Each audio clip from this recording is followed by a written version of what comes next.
Tuesday, July 15th is an all-star Tuesday, and you've got an all-star lineup sitting right in front of you. If you believe in bullshit, I have oceanfront property in the middle of Arizona to sell you, but we're back after an incredible night in the Derby.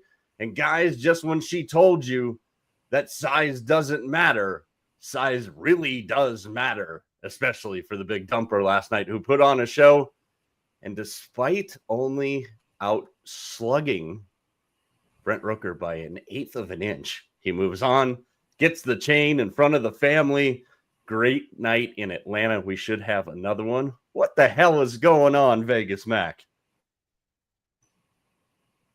Not a whole lot. I can't wait to get into this because I've got some thoughts about the home run derby, that's for sure. But hey, other than that, fun weekend in baseball. A lot of momentum going into the All-Star break. A lot of teams playing well. Some need the break, some didn't want the break, so it'll be interesting to see what happens after that. But I'm excited for this All-Star edition. A lot of fun stuff. Yeah, bear with us here. We're still dealing with a little bit of some connection issues, so if it looks like some of us are frozen at times, we're actually not. I have good word on the street that we might have our first viewer from one of the islands checking in from Maui today. I'll tell you that story here in a second. TJ, what's up, brother? Yeah, so the home run derby was interesting, but yeah, it's that time in the sports calendar where things just seem to just stop, which is kind of nice because for some of us, we need a little bit of a break. We need time to reset and get our wits about us before we head into the end of July. So that was good. That was good. Yeah, home run derby, interesting. It's the time of the year. You're right that the sports calendar kind of slows down. We refer to it all the time, the dog days of summer, this, that, and the other thing. I mean, unless you're a wide receiver for the San Francisco 49ers, because this is your time to shine and want a new contract extension, as Jawan Jennings, third and Jawan, said yesterday. And, you know, I can't blame the guy. I mean, guys, we talked about him in depth and in length last year. I mean, the guy made $7 million, and I don't think if anybody watched the 49ers last year, you could sit there and say he's not important to them, but it'll be interesting to see how they go. I mean, Terry McLaurin still doesn't have a deal from the Commanders, and, you know, just around the corner, as Mac mentioned on Saturday in his video, I mean, NFL training camps are here, man. I mean, before we know it, if you blink, it's going to be football season. So, you know, we get to this part and we're by the time we play baseball again, Mac, and you and I have talked about this a lot off air, you know, we're only going to be 13 days away from the trade deadline. And there's a lot of teams in a lot of spots. And if you've been following, Mac has been listing teams in tiers of who he believes is, you know, in contention. Better luck next year. He's got one more tier of some interesting teams that are still left that'll come out tomorrow. But it's an interesting time in the baseball world, Mac, with a lot of teams still alive. Yeah, absolutely. I mean, people are going to look at, you know, the games behind and how many games behind their team is or isn't. And they're going to think that they're in this race, but let's be honest, they're really not. I mean, for your team to be 5 or 6 games out of the wild card, and for you to think that your team may be or have a chance come playoff time, you know, you're joking, you're smoking, you're you know, I don't know Token. what. So that's kind of what this was. Yeah, that's kind of what this was. This was kind of a little bit of a reality check to tell some of these people, like, listen, you know, your team isn't as good as you think it is, and it's not ready for postseason action. this year. Let's just be honest. And yeah, we've got a few more. I've really enjoyed that part because I feel I'm just kind of opening up and being honest about it. I just don't think your team is really good. The truth teller is always on this show. T, I'm going to, one of the teams that Matt killed off on one of his tiers, you're actually wearing a hat for. And we've talked about the Halos a lot this year. Absolutely exciting baseball team to watch. They can mash with anybody. They can score runs, but the pitching, again, is an issue for the Angels. And I'm really interested to see what Anaheim, Los Angeles, Orange County, Mickey Mouse, whatever they're going to do here, because you've got to believe, if you're in the Halos position, T, that you do have a shot to grab one of those wild card spots. And I know you're going to have your own thoughts on that, but I mean, the Angels are one of those teams in a very interesting spot. Well, yeah, I mean, they're only 4.5 out of the wild card right now, but that's such a, when you look at the teams that are ahead of them, that seems like such a daunting task. With like Tampa Bay, is that you're going to have to jump Tampa Bay. You're going to have to jump the Mariners, all these teams to get there. And yeah, they can hit. Their batting averages indicate that, but they put 10 up against the Diamondbacks on Saturday. But the pitching just goes AWOL. Like Soriano's last start, it was awful. And so it's like, well, what are you guys doing? Like, are you guys in this, or are you not in it? I would prefer that they just sell off whatever they can. And but the front office also does not inspire confidence in always getting back a return that's sufficient to build on for next season. I said at the beginning that if they got 82 wins, that would be a fantastic season for them. And they're at 47 and 49. So they're right there at 500, where I expected them to be. So it's going to be the series against the Phillies this weekend will be the determining factor on whether they sell or buy. Lots of fun stuff coming up today. We're gonna dial back the memory machine and the Wayback Time machine, talk about some of the all-star games of the past. Obviously, we're going to be baseball heavy over the next couple of days because it's the only damn thing going on in the Open Championship, which begins late at night for us left coasters on Wednesday, tomorrow night. So we'll obviously have some Mike versus Mac there. We got some do or die and some all-star trivia today. We're also going to give you some all-star liquid locks and just some general baseball talk as well. So feel free to chime in and add to the show. Best comments to the comments that we can get to in time, we will make sure we get them up there. RJ is checked in. We appreciate you as always, RJ. And, that's another team that's another division, actually, speaking, to continue what you were just saying, T, and I'll go to you here, Mac. Like, we've talked about the Central or the West in the American League a lot, and how impressive the Astros always are, especially when they're counted out. And, is Texas waking up? And we'll get to the Rangers a little bit later in the program. Seattle's in an interesting position as well. You got a guy who's an MVP candidate, just won the home run derby. But I think the AL West, and we'll get a little bit more into this on Wednesday, but Mac, I think the AL West is definitely one of the more compelling races down the stretch, because can the two teams behind the Astros wake up and hit overdrive, or are the Astros just going to cruise with this is kind of the question out West. Yeah, the Astros hit a little bit of bump in the road here at the end of the first half. A couple of injuries kind of maybe sidelined them a little bit. But listen, the Astros have just been, if nothing else, consistent through the first half. The Rangers, I think, are that wild card team. Expectations were pretty high, I think, for the Rangers coming in. They haven't quite figured it out offensively, although, as like you said, it's been a little bit better. If they can, they're the team, I think, when I was kind of doing this, the team that I looked at that kind of, I don't want to say scare me the most, but I think could do the most, put on one of those like Kansas City Royal, Detroit Tiger kind of runs like we saw last year. I definitely think it's the Texas Rangers that could do that. But, the Mariners, they got a little bit of a surprise over the weekend as well. They had Cade Anderson fall down to them in the number 3 spot in the draft. And I'm not saying that Cade Anderson is going to be able to go out and he's major league ready. But if there was a pitcher that was close to being major league ready, it's Cade Anderson. And him coming down at number 3, what that does now for Seattle, we know they have a plethora of good young pitchers, and now they got probably one of the best ones in the draft. If they were ever willing now to depart with one of those young pitchers, because they have one that they just basically fell in their lap, because again, no offense, TJ, I don't know what the frig the Angels are doing in the draft. But anyway, this is a chance where Seattle could make a trade for one of their young players and get some of the needs that they have. And, that could light the fire. So it's kind of funny. I thought the draft actually played a little bit of a role and maybe determining what one or two of these teams may do come the deadline.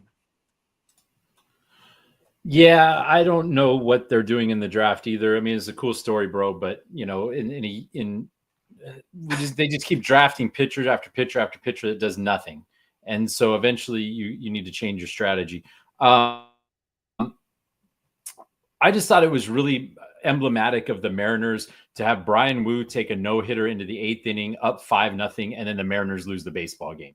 That just in about 30 minutes of real life time encapsulates the entire Mariners existence. They are this close all the time and can never get it done. And I don't see any reason this year, even if they make it into the wild card, which they probably will. And then they'll probably get swept by whoever they play because they are the Mariners. So I've got zero confidence in the Mariners. I've got more confidence in the Angels making it to the wild card and winning a game than I do the Mariners at this point. Yeah, plenty more to talk about with that. And again, the trade deadline is about 2 weeks away. We're expecting a lot of teams to kind of be active. Some will play the role of buyer and seller, and we'll get more into those guys. The All-Star game is always fun. Mama's been gone in the speaking of the Mariners, in the PNW in the Pacific Northwest. She's been gone for the last week, so she heads back tonight. And there's a lot of All-Star game memories that pop into my head, especially being a young kid and everything. And it was like one of the high points of the summer for me every year. And Mom, and I didn't find out the reverse psychology of this until I was a parent later in life, but the one night in the summer I got even an extended bedtime was always the All-Star game, and Mom would always make chili dogs and fries, and I there was no limit on what I could eat and everything like that. So because of the timing of the fiance coming back tonight, I decided to do it last night. Thankfully, my oldest son's been here with me since Saturday, since we had to play pool boy and set up a pool in the backyard finally.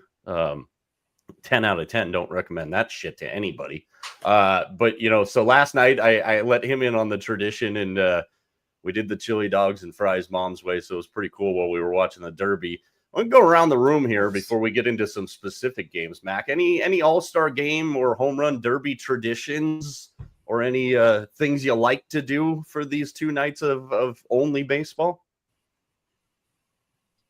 One of the things that was kind of interesting is that we used to go on these really big summer trips, and the All-Star break was our time to get where we needed to go. All our baseball trips were always we'd always go from stadium to stadium to stadium.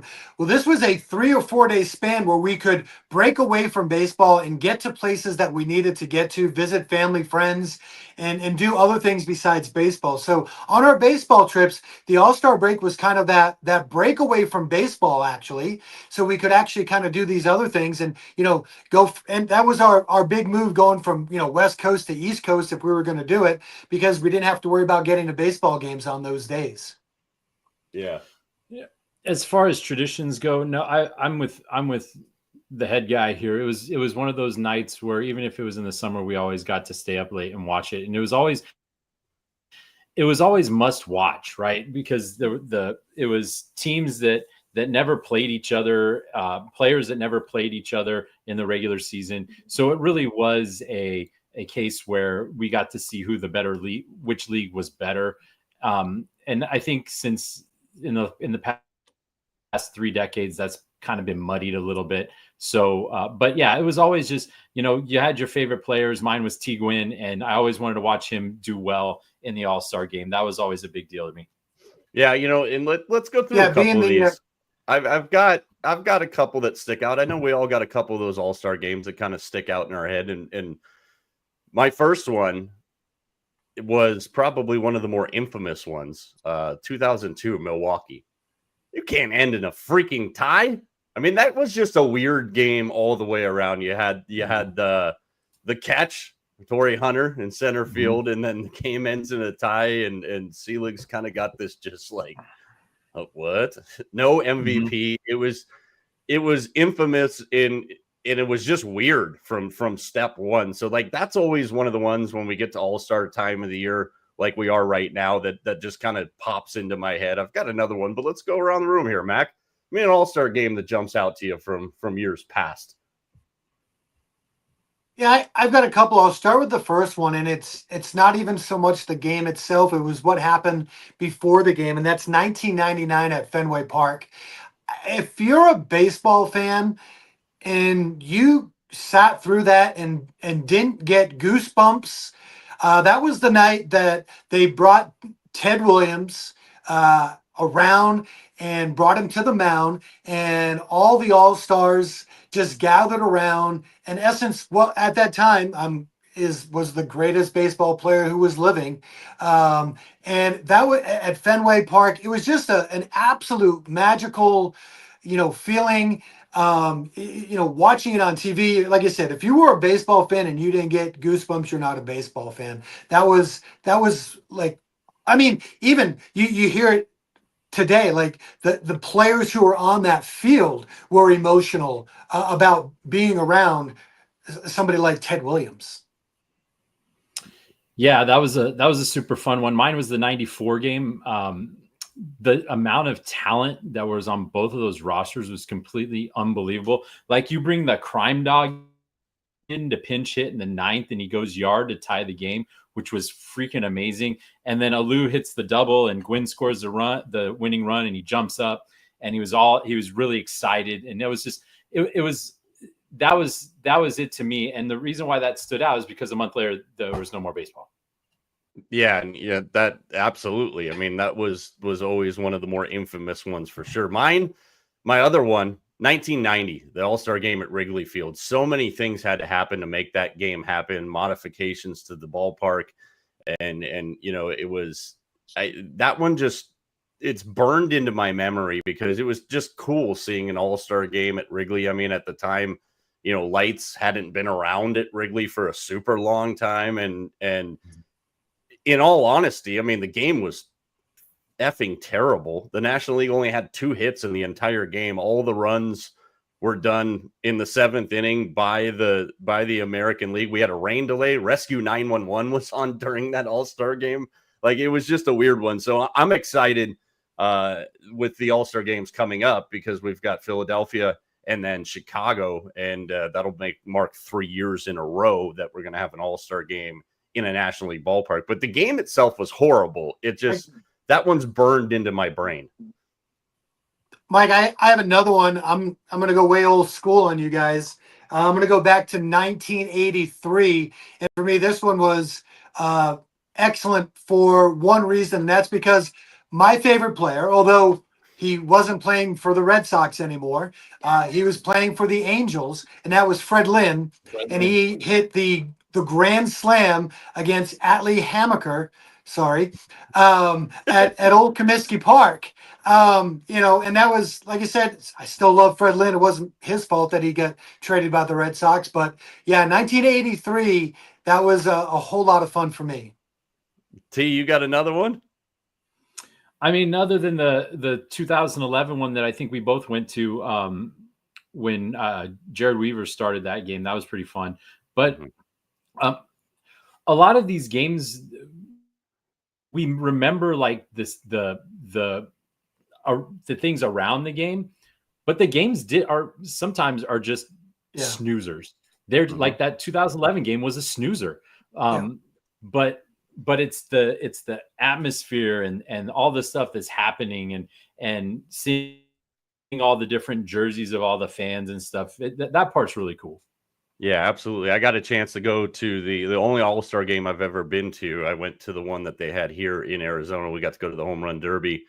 see some dumbass jump off the concourse into the pool and promptly get arrested right away. We sat down the right field line, which was really cool for the Derby because you got a real good perspective of just the takeoff of the baseballs and didn't have to deal with all the overgrown adults fighting each other for baseballs. And then we went to the game the next night.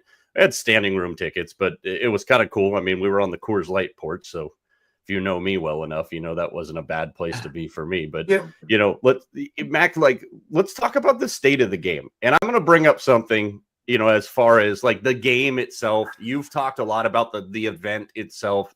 I know one of the things that you're really excited for tonight, Mac, is the fact that they're wearing their original, or they're wearing their actual home and road jerseys tonight instead of some of the disaster zone kindergarten coloring projects of the past few years that we've seen. So I like that we're going back to those. Any other thoughts on the event as a whole, or what do you love the most about the current state of All-Star Weekend?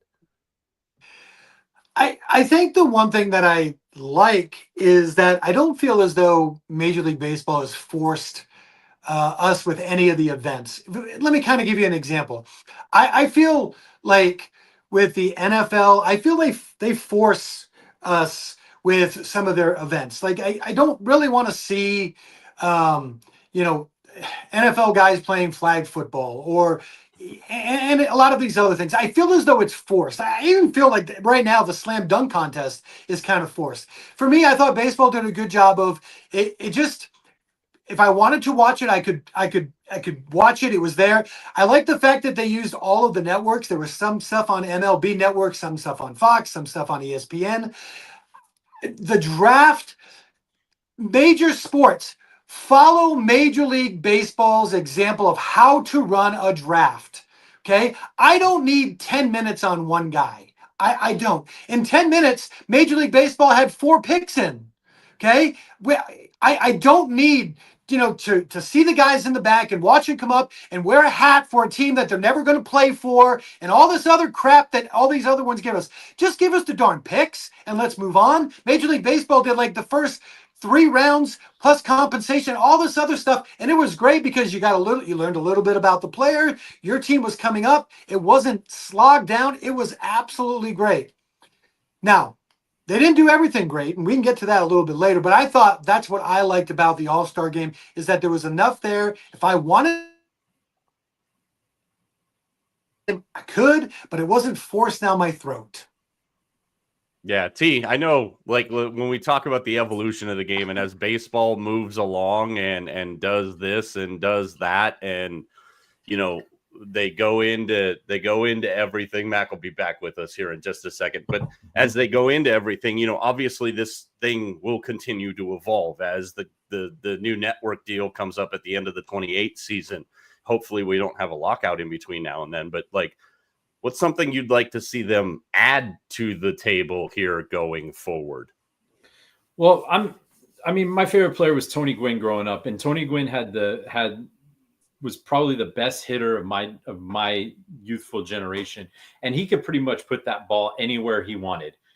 You could pretty much tell him put the ball here, and he could do that. I would love to see some sort of skills competition add in here, because hitting home runs is nice, but like, are you really going to get, you know, a player like Zach Neto to get into the home run derby? Probably not. He's really good defensively. Let's throw something in there defensively. Maybe we can see how fast a group can turn a double play. Maybe we can see players throwing out runners from the outfield, because that's part of the game. I think there needs to be more. I mean, the NHL does a decent job of adding skills. They have fastest skater. They have most accurate shot. They have hardest shot. So it'd be really cool if baseball was able to add something like that into the repertoire. I mean, like I said, hitting home runs is nice. I like the futures game. That's kind of cool, but nobody goes. But, you know, let's see some more of the skills that are involved in this game. You have 5 tool players. Let's see all of their skills. Yeah, you know, and I know where a lot of that comes from. It comes from the like the KBO, I think it is. Oh, we got back there. I think it comes from the KBO, and they do that bunting contest. So I know like I know that's kind of where you're going with that. And I think, again, and Max talked about this a lot. I think we're going to continue to see this whole thing evolve, Mac, and we're going to hopefully see some new things. I mean, the Derby is as good as it gets right now, but I think we are going to continue to see an evolution here. And Mac, I mentioned this to you yesterday, and I want to pass it along to everybody that's following and watching along. And if you're out there, we appreciate you. Give us some of your best All-Star game memories. But Rob Manfred did an interview on the Pat McAfee show yesterday, and the guys on Pat's show did an incredible job. I think Manfred was very open, very telling. It was probably the most open I've seen. And they weren't easy on him. They didn't just lob him softballs. And he talked about the stuff that is on their radar, Mac, going forward and how to continue to grow the game. And I think we're going to continue to see this thing evolve. And I think they've done a great job with it. Yeah, I mean, he actually did a really good job. He was, I think, like you said, probably as transparent as we've seen Rob Manfred be. Again, there's a lot of different things that have been introduced into baseball over the last couple of years. And I think obviously a lot of people are torn because the one thing about baseball, it's a traditionalist sport. I mean, let's be honest. More than any other sport, baseball honors its tradition. And I think some of the things that have been incorporated go away from that tradition. And you can talk about, how extra innings is done and adding the extra base and making the bases bigger. There's people that are like, well, we've been doing this for 100 years now. Why do we need to make changes now? But again, it was a good interview. But I mean, let's be honest. I mean, some of the things that we probably didn't like at the beginning have actually made the game a little bit better. Let's be honest. Everybody was against the pitch clock. And I think I can't find anybody who's against the pitch clock nowadays. I mean, it really has made the game better. And they're doing it the right way. They're not throwing this in the major leagues. They're starting all this stuff down in the minors. And so when guys are, it's taking 2 or 3 years when it's in the minors, it's developed there, they're tweaking it there, and then they're bringing it into Major League Baseball. And by that time, you have guys that have, I know why you're smiling, stop. By the time it gets, to Major League Baseball, some of these players have already incorporated it into their routine. Yeah, and the changes of the game, I mean, I think you nailed it there, Mac. Like, the biggest thing that needed to be changed was we wanted more excitement. We needed more offense without the home run. And obviously steals have gone through the roof. The pitch clock in shortening the game times, I think, is a lot to do with, surprisingly, why the ratings are up, even though there's a lot of places that you can't freaking watch the games. And again, in that interview he did on McAfee's show yesterday, Manfred addressed this specific thing. I know there is one thing, though, Mac, that you're not particularly a big fan of when it comes to the new changes in baseball. How do you feel about the runner on second in extra innings? Okay, so let me be honest. I don't mind the runner on second base. I am okay with that. But anybody who has ever played as a young kid knows that what's going on out there, it's not a ghost runner. You can't see a ghost. Please stop calling it a ghost runner. But we can see him. He's there. Okay? So it's not a ghost runner. We all know when we played in the backyard, we'd go, okay, you'd hit a double because there's only 2 of you on the team. We're going to have a ghost runner on second. Did we see him? No. Why? Because he wasn't there, but we knew he was there. And when we hit another double, he scored because that's the rules of baseball. It's not a ghost runner. We can see him. Unless Casper's out there, it's not a ghost runner. The ghost runner I used to piss off all my friends in street yard ball. The ghost runner on my team was like Ricky Henderson at 10 times speed. Every time you hit a little blooper to the second baseman, my ghost runner automatically scored every time. So yeah, I mean, again, yes, again, That's I a like good one, that. RJ. The zombie runner, because he's resurrected. Thanks, from the RJ. previous inning. Absolutely. You know, it's there again. We'll get a little bit more into this in the week. We got some do or die and all-star trivia here to get to, and then some general talk. I wanted to throw something out at you guys, but again, the changes to the game have made the game a lot more enjoyable. All right, guys. Hey, did I miss my All-Star? What I want to see added to the All-Star? Oh game? yeah, I we missed did that? because we lost you there. My bad. All right. Go for it. Here's what I would like to see, and it's one of these things where it's centered around obviously the team that's hosting. So I'm going to use the Atlanta Braves. I would because again, this goes with how I feel about the tradition of baseball. I would like to see a 2-inning old timers game. Just Atlanta Braves, just to see these guys. I mean, TJ, you mentioned one. Roll out Fred McGriff, Chris Chambliss, Sid Bream, Chipper Jones, Javi Lopez, Brooks Eggs Benedict, David Justice, Maddox, Glavin. I mean, wouldn't that be fun? One, for the people that are there. But listen, that's how the All-Star game was to me. I'm the old guy, so I remember. You had a Saturday afternoon game. That was the game of the week. You had the Monday night game, and then you had your local team, and that was it. You didn't get to see all these other teams like you do now. Okay, so the All-Star game was extra special because you got to see Dave Parker. I didn't know who Dave. I mean, I knew the name because I read it in the newspaper, but I never saw Dave Parker. I didn't know what he looked like. And then you see him, you go, oh my gosh, Dave Parker, what a massive man that is. That was the fun part of the All-Star game when I was growing up because you didn't see these players. And now I used to love when the Yankees do a great job of old timers game. Watching Whitey Ford and seeing Yogi Berra and these guys come out. I think that's what we need to do. Just a fun little 2-inning. People don't know who Chris Chambliss is. People don't know who Otis Nixon or Lonnie Smith or Dusty Baker. Dusty Baker was a Brave. Put him out there. Steve Bedrock Bedrosian. We want to see these guys again. And I think that's the connection between the history of baseball. And every year will be different. Next year, it'll be the Phillies that'll get a chance to bring out all their players. I just think it would be a cool touch for baseball. I don't think there's any way in hell that you're going to roll out John Kruk next year in an old timers game. He's going to say pound sand. But he doesn't. But again, they don't have to play. They can just be part of it. But I mean, I think that would be cool because honestly, there's still some people who don't. You don't know. I mean, like, wouldn't you love to see John Rocker go out there and throw an inning? Only if he takes the 4 train.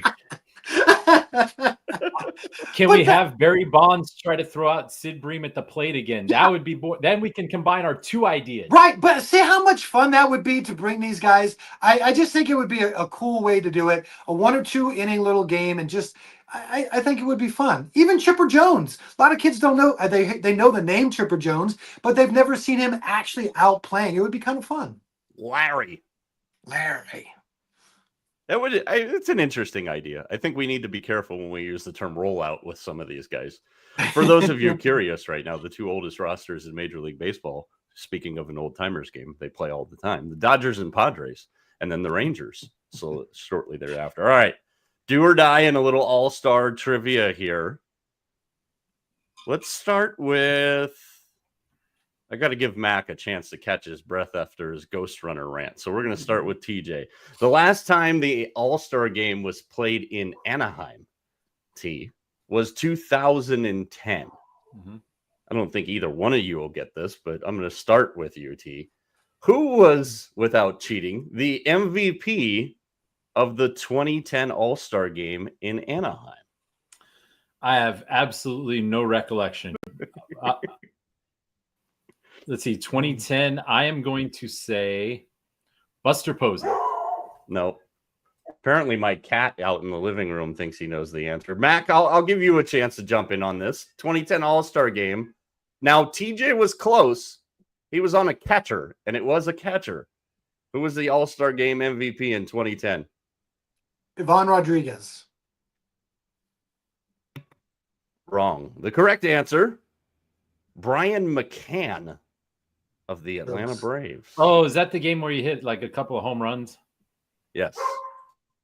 Yes. Man, there is animal chaos going on everywhere. All right, Mac, your turn. You missed this one. I swear I'm coming through the screen. Who was the MVP in last year's All-Star game? A guy I picked to be the MVP in last year's All-Star game and actually won a bet finally. I don't remember.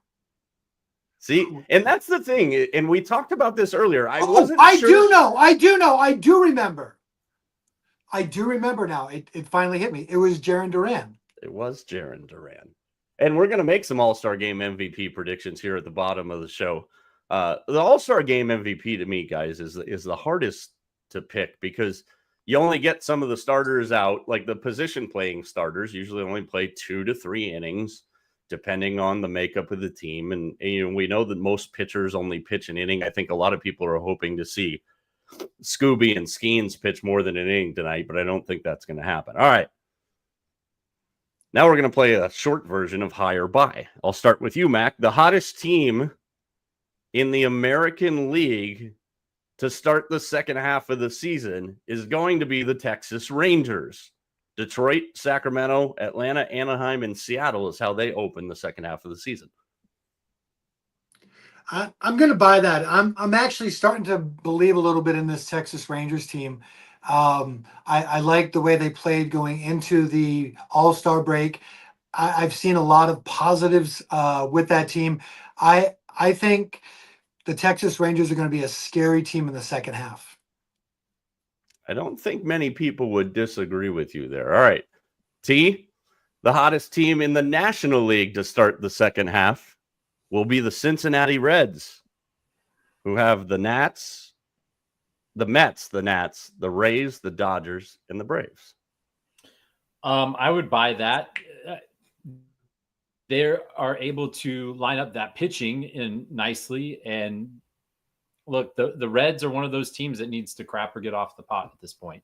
So I could totally see that going. All right. Now, speaking of all-stars, and I think this is the thing, guys, that for baseball dorks like us. And speaking of baseball dorks, I found the perfect baseball player. Might be the best baseball player in the league, and I found him last night in the home run derby. It's O'Neal Cruz. And here's why. Okay.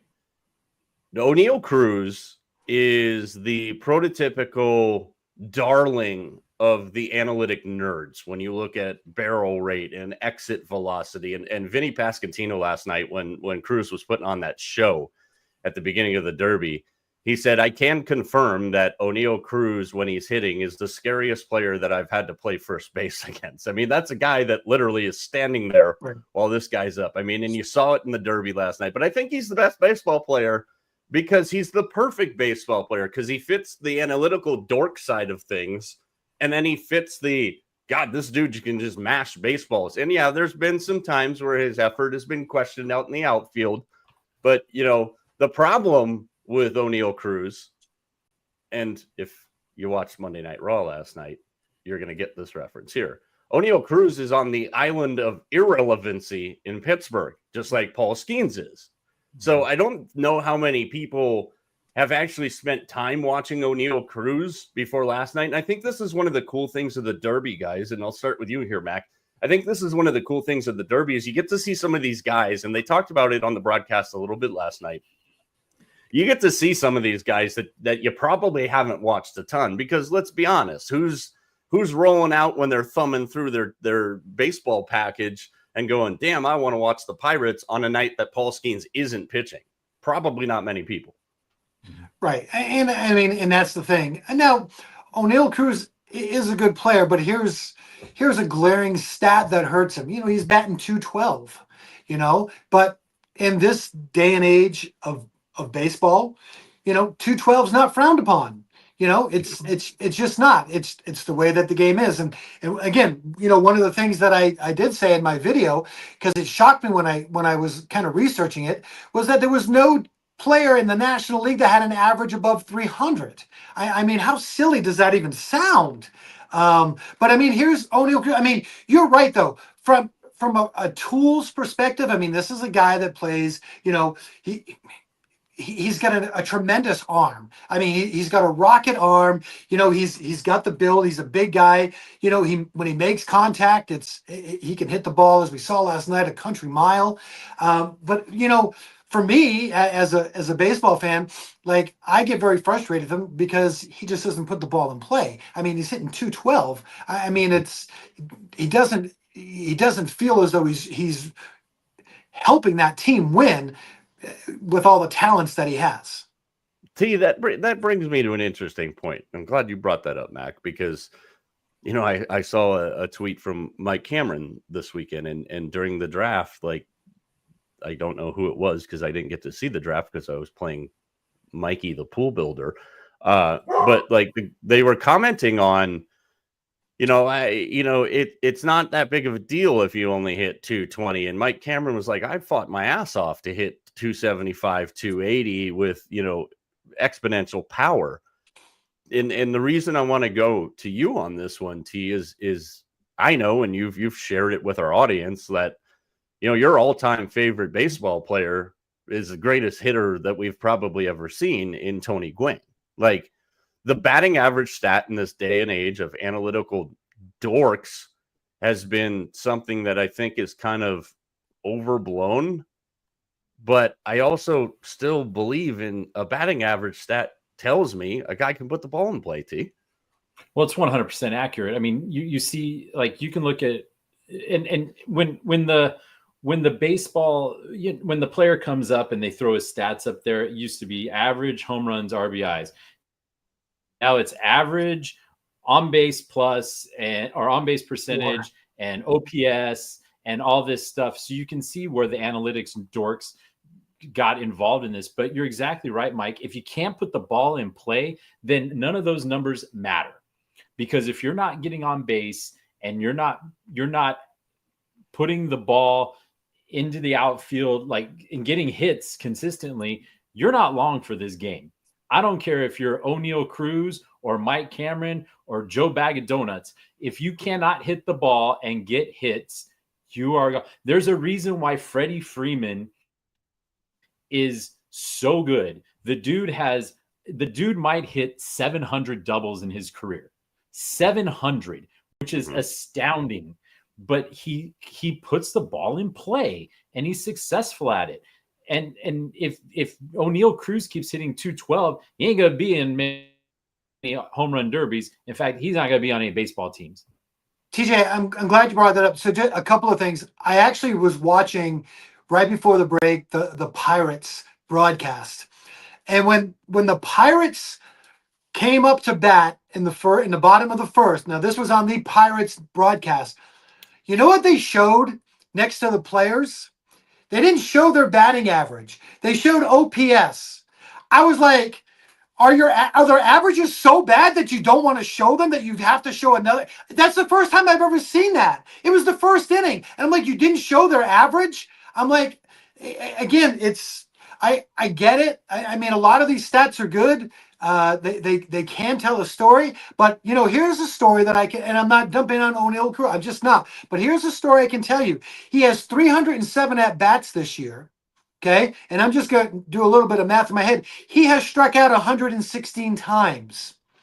I don't know what percentage that is, but that's pretty damn close to half. That's a lot, dude. That's a lot. and I mean, and you look at players like Tony Gwynn, who had, I think, 1 3 strikeout game in his career or something crazy like that. And these guys are getting a collar every other night. It's embarrassing to the sport, in my opinion. And it's embarrassing when you're not, like, Joey Gallo is like the poster child for this whole thing, because Joey Gallo could hit the ball a country mile when he hit the ball. Like, the dude couldn't hit half his weight. And so it's to me, it's embarrassing. It would be embarrassing as a professional baseball player if I'm looking at my average going, I'm hitting 212. If I hit 260, my team would probably win a few more games. Let me work on that and let me do what I have to do to get better. Instead, they decide they want to swing for the fences every single time up. I've watched, Nolan Shonowell is hitting 275 this year, and he's hitting better than he has in his entire short career, but he's getting better. And you're watching him hit the ball to every field because he's trying to be better. So it's I can only watch some.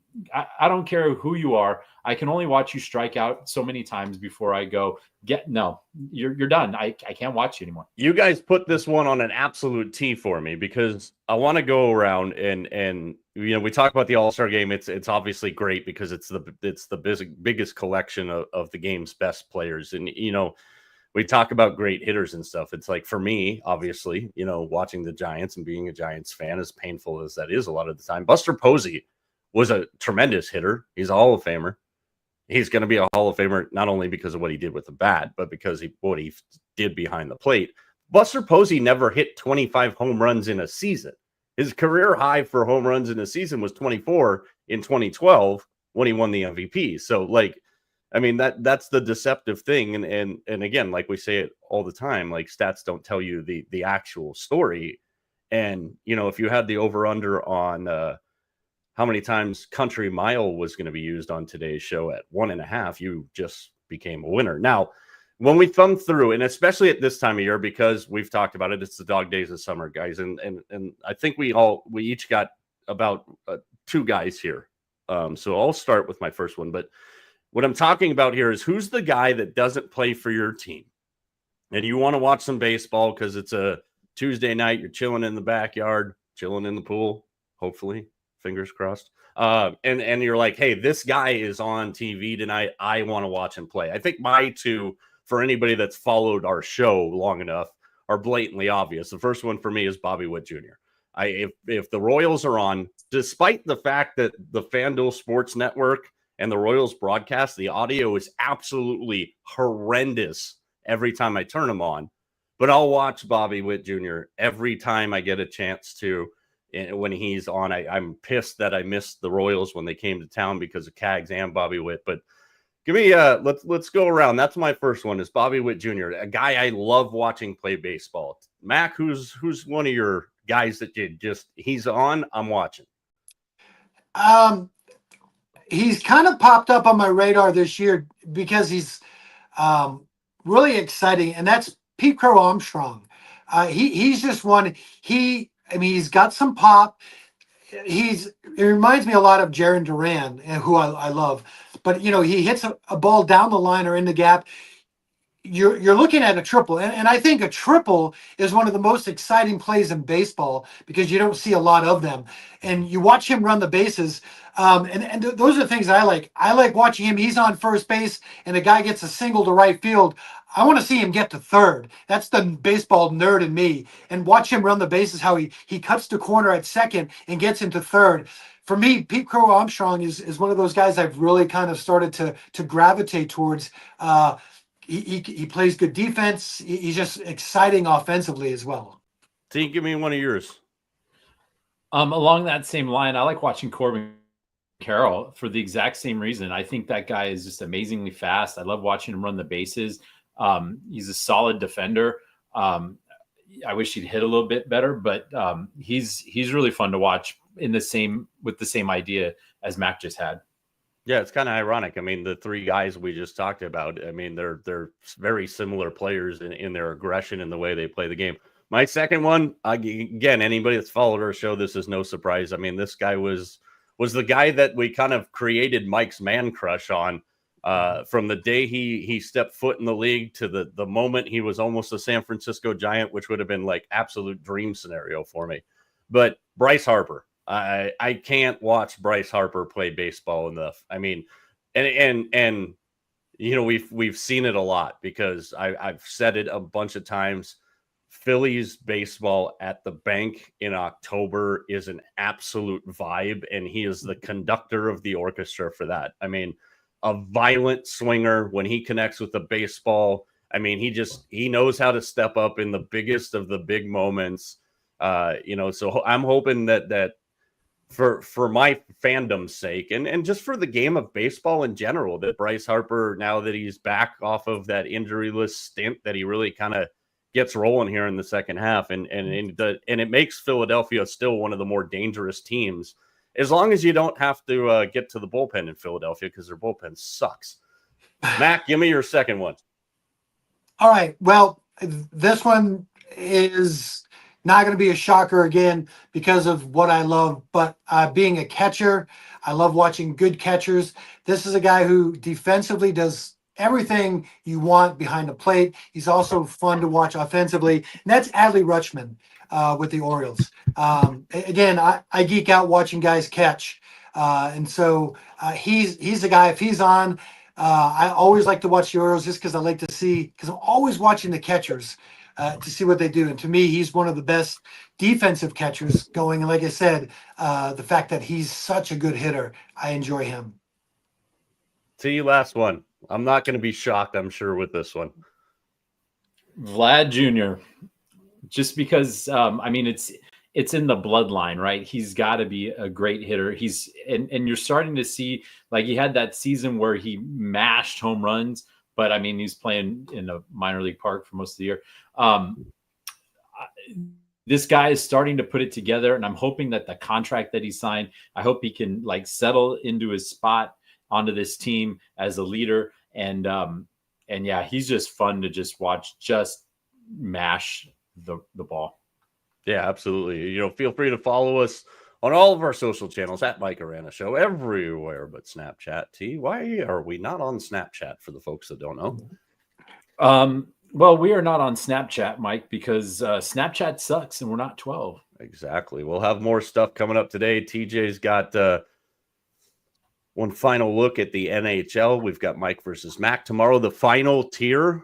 The teams that are left, what does Mac think of them? Today, he gave you a couple of teams that he basically said, keep your eye on these guys because they could jump up and steal a World Series.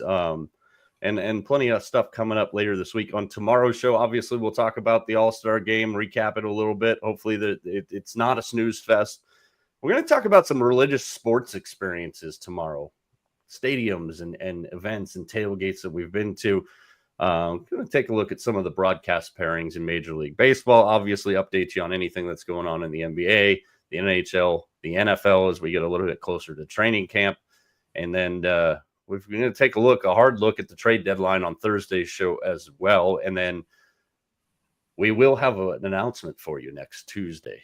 Actually, no, next Wednesday. That'll be when all three of us are together next week. That'll be the only time all three of us are together next week. So big announcement for you next week, a week from tomorrow on our show. Guys, it's time to do the thing we love to do here. Make some predictions for this evening. Now, to recap Liquid Locks last week and Dollar Dingers, you two lumps of crap last week. We're in a combined 3 and 6.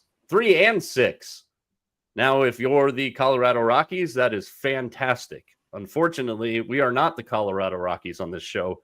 And I can't have you guys going 3 and 6, especially when I had a perfect week, thanks to the Mariners blowing that lead in Yankee Stadium. 5-0-1 last week, which means I am bound to go 0 for next week. So just prepare yourself. It's coming. Do you have anything to say to reprieve yourself from your poor performance, Vegas Mac? No, I mean, that's how it is. I mean, TJ and I, we're like when you go on the road, you just want to be 500. You're the big star, so you got to pull us above 500. So I think TJ and I did our job. It's you finally decided to do your job, and you made us winners. TJ and I are just fine. We're just holding steady, right? Good job, TJ. Hey, thanks, Mac. I appreciate you. Mac's still holding on to the fact that I was the one that screwed Dollar Dingers 2 weeks ago. Last Friday, we all just sucked on Dollar Dingers. Mac will have Dollar Dingers this week on Friday in its rightful spot. All right, guys. Speaking of dingers, All-Star game, always fun. I mean, these guys, everybody wants to hit a home run in an All-Star game when the world's watching, when the best of the best are out there. And again, tonight we're going at the start of the game, at least, with probably the 2 best pitchers in the game. Tarek Skubal and Paul Skeens of the National League will roll out Ohtani, Acuna, Marte, Freeman Machado, Will Smith, not that Will Smith, Kyle Tucker, Francisco Lindor, and one of Mac's man crushes, as he just talked about, Pete Crow Armstrong in the 9-hole. The American League, Gleyber Torres, Riley Green, so Tiger, the Judge, the Dumper, Vladdy Jr., Ryan O'Hearn, Junior Caminero, Javi Baez, who is the only guy to start an all-star game in center field, shortstop, and second base. Pretty impressive there. Maybe he wasn't the most deserving. And Jacob Wilson of the Athletics will get the start at short. Those are the guys, some of which will face Paul Skeens, and then obviously the revolving door in the bullpen. So let's make some home run picks right here. I'm going to go with a guy returning to Atlanta. I don't know if he'll get to face Tarek Skubal, but he's got a home run off of Tarek Skubal. I know the Atlanta crowd should welcome him, I would assume, tonight in my favorite part of the game, the starting lineups. Like, I love seeing both teams out, hearing both teams announce. I love seeing the guys who get mercifully booed like Jazz Chisholm did last night. Yeah, I mean, it's always interesting to see how that goes. But I'm going to go with footlong Freddie Freeman to go yard in Atlanta tonight. Mac, who you got? I like to go with the guys who are coming off the bench because I just think it's a little bit easier. I mean, not that it's easier. They're all facing, great bullpen guys. But I'm going to go with Seattle Mariners Julio Rodriguez. It's not playing. He's not? No. You were asleep all weekend. No, they backed him out and replaced him with Randy Arozarena. Why don't you come back to me? What That's fair. That's fair. Yeah. See, we don't hide anything here. We're going to be honest with you if we make a mistake. So Mac's going to go to the drawing board here. We'll give him a second to homer tonight. TJ, give me a guy that goes yard. I'm going with Gino Suarez, and I'm going with him because he got boned out of the home run derby last night, and so it'd be poetic justice for him to just yak one just a mile into the Atlanta night. Yeah, and that's, again, it's always interesting. And we just talked a few minutes ago. Well, Max, there's no way in hell. I'm looking at all these guys got asterisks next to their names. I guess that meant something. Do you want to check the comment first before you find a home run hitter?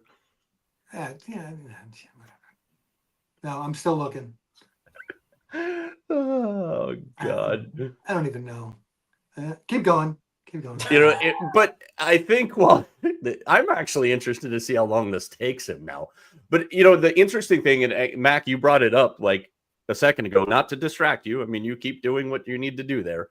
But like last year, Jarren Duran, I mean, he comes off the bench. It's a huge home run, wins the All-Star Game MVP. I go, that's the coolest thing about it it's how hard it is to kind of like, because you don't know how long these guys are playing. You don't know which guy's manager went to Doc Roberts and said, hey, if you don't have to use him, it's okay. If you don't, he's kind of dealing with this, we're never privy to those kind of things. So it's hard. I mean, I think picking a home run hitter and an MVP in an All-Star game is about as hard as it gets. Apparently, I mean, we have a perfect example of how hard it is to pick a home run hitter in the All-Star game right now. And every guy that I look at, he's not playing. Hold on, keep talking. What are you looking at? I'm looking at all these guys, and then I'm making sure that they can play. I was like, all right, Pete Alonso. Well, he's not playing either. So who the hell is playing? Here, Gino Suarez. Is he playing? I pick him. There, you both pick Gino Suarez, and we'll throw Junior Caminero in there as a bonus pick for you. There we go. All right, I'm hesitant to do this part now, and we'll go to Mac last. We'll go to Mac last on this one. Yeah, please. Last. After the show's MVP. I've got two guys here.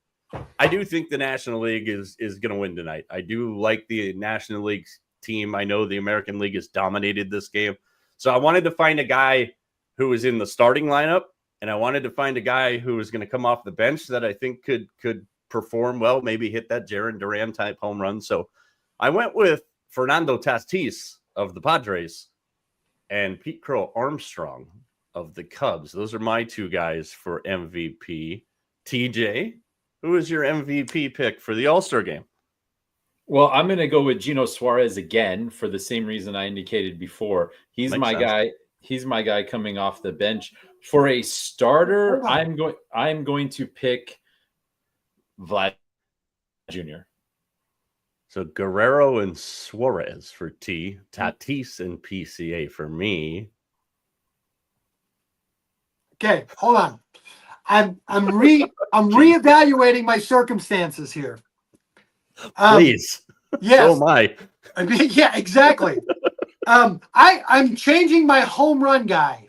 Oh God. Okay. Yeah, I'm going now.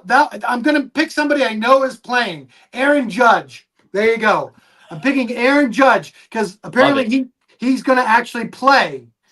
I think that's safe. Okay, thanks. I'm going safe. My MVP, I'm going to stay with it. I'm going with James Wood, although he probably won't play either.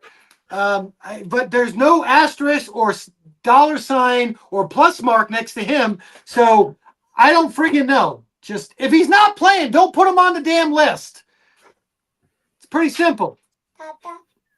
All I can do is throw the card in that point. Picks for the game. I got the National League, and I'm taking the total over 7 tonight. I know I'm really interested to see from this standpoint of tonight's game. We know that pitching around baseball is ridiculously good right now, with obviously Skubal and Skeens who are starting the game. You know, you've got Jacob Mizorowski. I mean, we know the pitching right now in baseball is as good as it's been in a long time. So I'm going to go the polar opposite and think I'm playing the game over 7, and I'm taking the senior circuit. Speaking of seniors having moments, Mac, pick for the game. What do you got? I don't know. I couldn't. I had to.